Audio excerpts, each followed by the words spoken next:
think your world is safe. It is an illusion.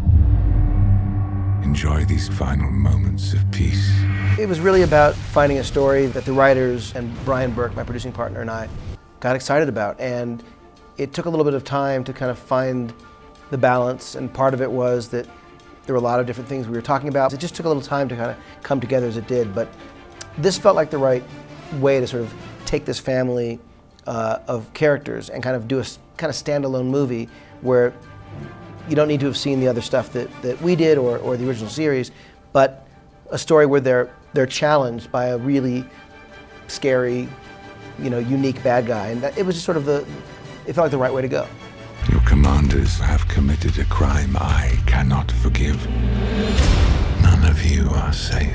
Clear the road! Our bad guy is really scary, really manipulative, incredibly brilliant. Like you said, has a very specific agenda.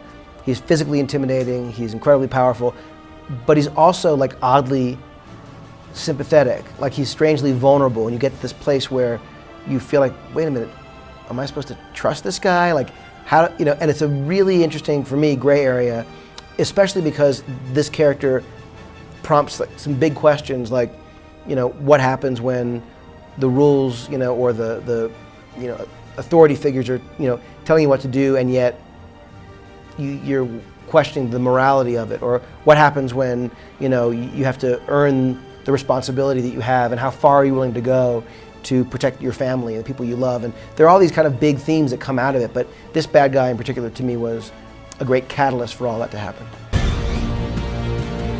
We're gonna do this, we gotta do it now!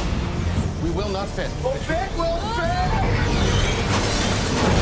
I told you we fit. I am not sure that qualifies. One of the reasons why I think this movie works is because the fundamental characters that were created nearly 50 years ago are just wonderfully drawn, very specific, have great dynamics, and they're kind of these amazing archetypes, but they're more than that. They're really these emotional characters, even Spock, who's sort of famously unemotional and sort of full of, all he cares about are rules and logic, but the truth is he's really as emotional as anyone.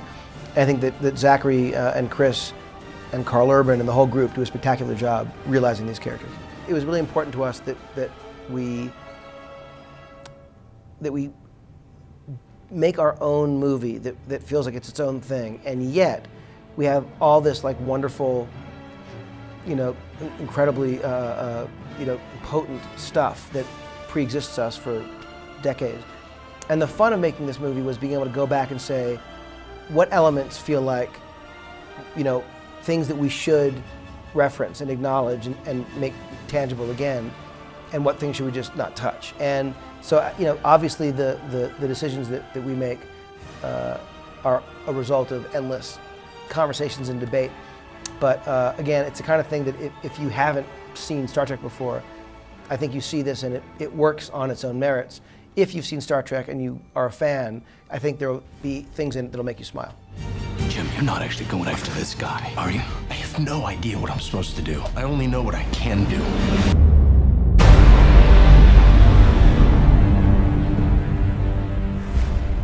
There are a couple things in there that are hidden in the movie, and you have to sort of find them. Yeah. Any hints? I'll give you two things. Okay. One of them is that R2-D2 is in this movie.